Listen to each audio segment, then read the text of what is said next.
Good morning. We are extremely pleased that you are here. It is good to come together for the purpose of co-creating. Do you agree? Yes. You are knowing what you are wanting? Yes.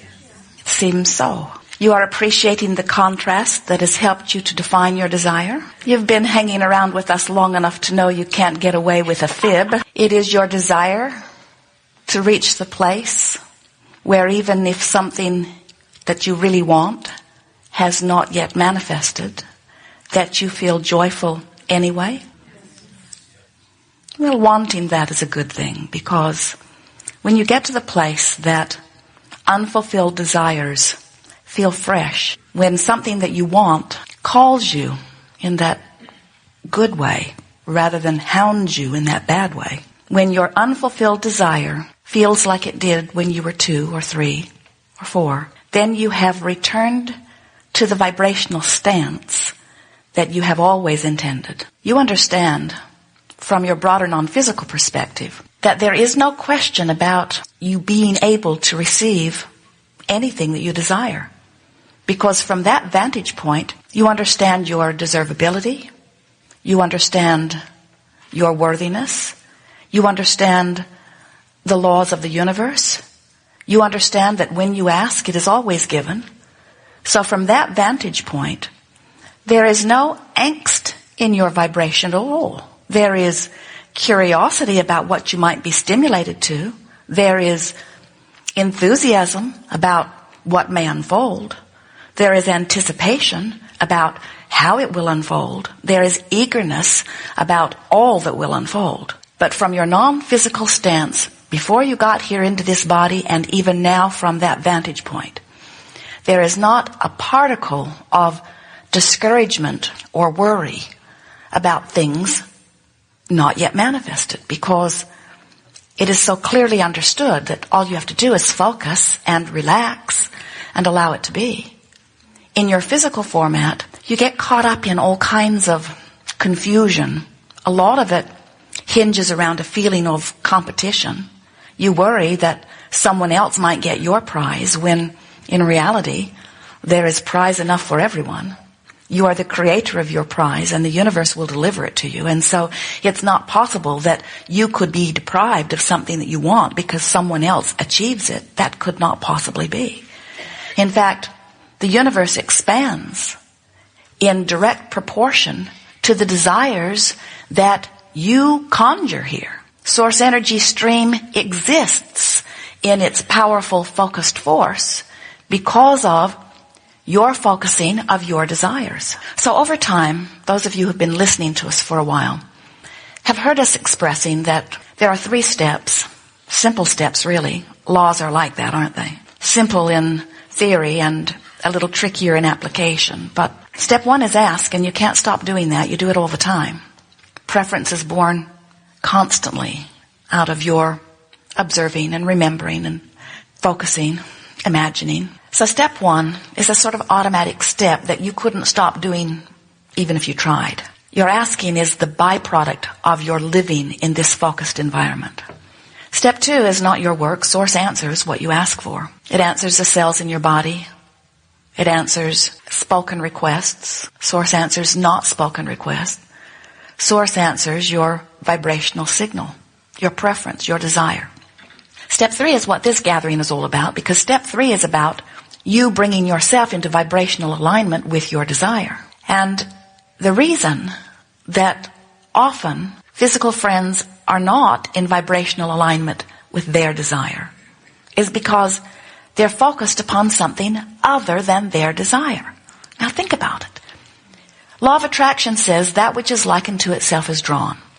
So if you want something and you're focused on that something that you want, then you are offering a vibration about that something that you want, and you are fulfilling all 3 steps. You are fulfilling the 2 that are your responsibility, and source is fulfilling the other. So then you say, well, there is something I'm missing because I believe that there are things that I desire that have not come to me. I've got stuff in my life I don't want, and there's stuff missing that I do want. And I'm pretty sure that I'm thinking about what I want. And we say, not possible. If you were thinking about what you want, in time you would develop such a vibrational habit around that it would have to be yours. In fact, you can be sure that whatever you are getting is what you've been thinking about. But then you say, can't be true. I have a disease I never thought about. Never even heard of it till they assigned it to me. How could I have been thinking about this thing if I didn't even know it exists? And we say, you develop patterns of thought which cause you to offer patterns of vibration which equal what you are living. And what manifests is always an accurate reflection of the thoughts that you've been thinking. It is helpful if you think in terms of the vibrational essence of the thought that you are thinking. You might not have assigned it a name, but if you are focused upon the absence of well-being in some area of your life, and you have held your attention upon that enough that you've sort of, we like to say, beat the drum of it, meaning you develop a vibrational cadence. It's where your thoughts easily go. It's where your conversations easily turn. It's just the way you feel about this or about this or about this or about this. Those practiced conscious or unconscious vibrations then become your point of attraction, and what you're getting matches that perfectly every single time. So, it's really a wonderful thing when you realize that, because then you can start watching for evidence of your vibration. Now, there are two ways to watch for that evidence. You can wait till something manifests and then say, oh yeah, I recognize that. Or, you can pay attention to the way you feel and say, oh yes, I can feel what's coming. Your emotions are these fabulous indicators that let you know what your vibrational content is. And your emotions feel the way they do because of two important vibrational factors. The factor of desire, which is the summoning power, and the factor of allowing, which is the letting what you've summoned flow or the not letting what you've summoned flow. If you really, really want something, you're summoning energy in a stronger way. If you've wanted it for quite a while, you're summoning it even more. If you think about it often, you're summoning it specifically. So, just like you can take a spectrum of light and focus it into a very powerful laser beam, you have desires that you have focused into very powerful laser beams. So the more focused thoughts are the thoughts where the energy moves faster. And in that faster energy, any contradiction shows up more. Just like if you're driving your car 100 miles an hour and you hit a tree, the tree is a bigger factor than if you were going 5 miles an hour. So the two factors that your emotions are always letting you know are how focused the energy is by virtue of your desire, and how your normal thoughts around the subject resonate or don't resonate with that desire. Easier way to say it is, what's my attitude or what's my mood about such and such? When I think about my body, do I love it? Am I grateful? Does it annoy me? Does it embarrass me? Do I praise it? Do I love it? Do I condemn it? Do I adore it? Do I hate it? Do I compliment it? Do I criticize it? In other words, what kinds of things do you say about your body? Do you stand before the mirror and love what you see? Or do you stand before the mirror and feel embarrassed or unhappy or even hateful about what you see? When you think about dollars, do you feel joyful when you think about dollars? Does the subject of dollars make you feel free? Do you feel eager and enthusiastic about dollars? Do you feel afraid when you think about dollars? Are you worried about dollars? Are you angry about dollars? Are you embarrassed about dollars? Are you fitful about them, worried about them, eager about them, happy about them? When you think about your money or the greater economy, are you grateful for economy? Do you love it when someone thrives? Are you jealous when someone thrives? Do you feel happy for a friend succeeding? Do you feel unhappy about your not so much success when you see a friend succeeding? Do you blame the government? Do you blame the economy? Do you blame your employer for not paying you more? How do you feel? It turns up in all these different ways. All day, every day, you have opinions and attitudes. Most of them you didn't even figure out on your own. You hung around with somebody else, who hung around with somebody else, who hung around with somebody else, who hung around with somebody else. And often you've developed an attitude about money. You know, there's a pervasive attitude about money that says rich people somehow are inappropriate. They've done something wrong.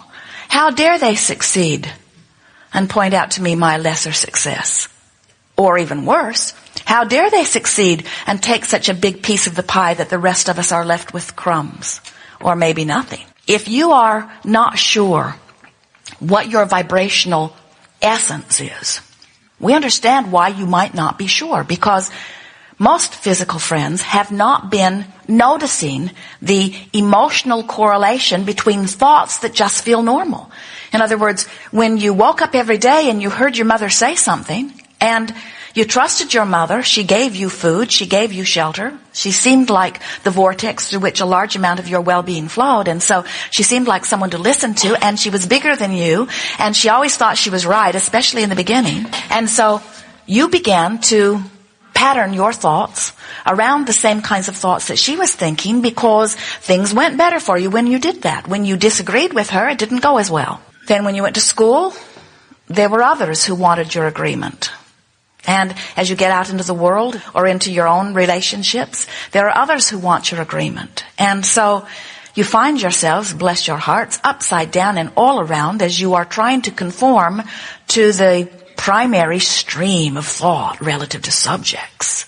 You want to do what's socially acceptable, for you do not want to be an outcast, and you want to do what's politically correct because you do not want to be an outcast, and you want to do what your family expects of you because you don't want to be disinherited, and you want to do what your religion says because you don't want to be disavowed or to go to hell, which is far worse than any of the other things. And so most of you have been using standards or measurements that are outside of you and that have nothing to do with you in order to try to formulate your thoughts or opinions or attitudes or actions. And in the process, what has happened is you have picked up an incredible hodgepodge of beliefs, some of which serve you, some of which do not. But most of our human friends feel powerless in what comes to them because they've been practicing this vibration and practicing this vibration and practicing this vibration and practicing this vibration and picking up thoughts and beliefs based upon the evidence that the society produces around them.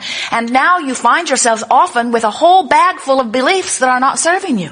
This is the greatest message. As you hear this, this will free you from vibrational resistance.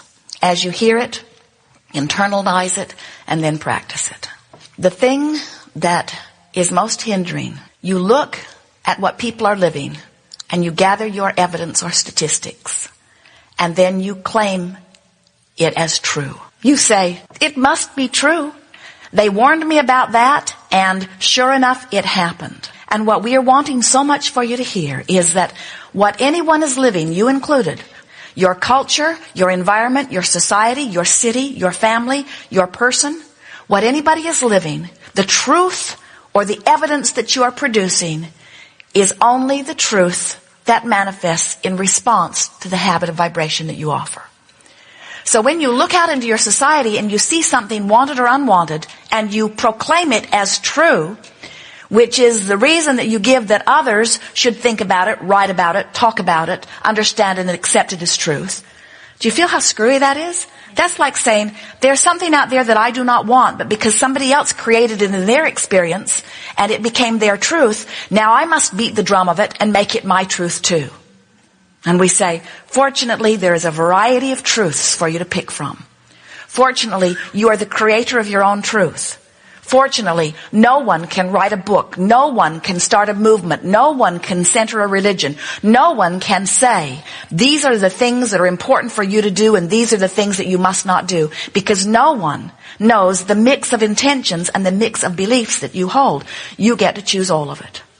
So, some worry, I liked it better when I thought there was a religion, or I liked it better when I listened to my mother. I like it better when there's someone that I think is wise that sets the course, and then I just copy them. And we say, that's fine. It's fine to copy someone who is thriving successfully, but when they croak of cancer, you say, maybe I would like a different role model now. And we say, what you're wanting to do is use the guidance that is within you.